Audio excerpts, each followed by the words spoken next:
নমস্কার দর্শক বন্ধু, আমি আছি জয়পুর জঙ্গলে মা ভবতারিণী মন্দির। তো এই ভবতারিণী মন্দিরের চারিপাশ পুরো বিষ্ণুপুর জঙ্গল, এই জয়পুর জঙ্গলের মধ্যে স্থাপনা হয়েছে এই মন্দির। এখানে মা অপরূপ শোভায় সজ্জিত রয়েছে এবং মা এখানে বর প্রদান করছেন। আপনি যে মনস্কামনা নিয়ে আসবেন মায়ের কাছে, মা আপনার সেই বর অবশ্যই আপনাকে প্রদান করবেন। মা সেইভাবে আবির্ভূত এবং প্রচুর জাগ্রত এই মা ভবতারিণী।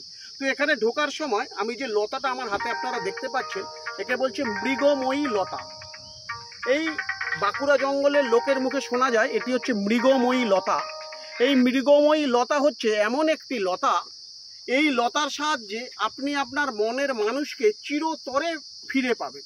ধরুন আপনাকে আপনার প্রেমিক বা প্রেমিকা ছেড়ে চলে গেছে, সে আপনার সঙ্গে আর কোনো রকম যোগাযোগ করছে না।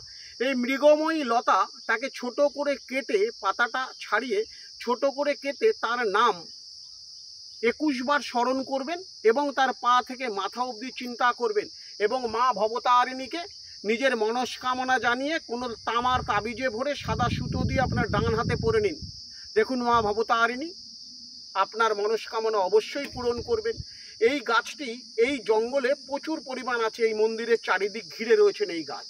এই গাছকে এনারা পুজো করেন, বাঁকুড়া জঙ্গলের লোক এই গাছকে পুজো করেন। এটা কিন্তু মৃগময়ী লতা। আমি একটু ওদের কাছ থেকে পারমিশন নিয়ে হাতে ছিঁড়ে নিয়ে আপনাদের দেখানোর জন্য দেখাচ্ছি।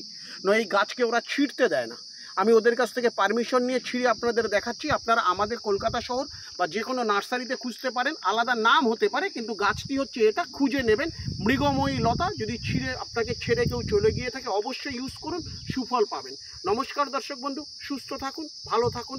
যদি আপনাদের আমার অনুষ্ঠান ভালো লাগে অবশ্যই আপনার মতামত জানান।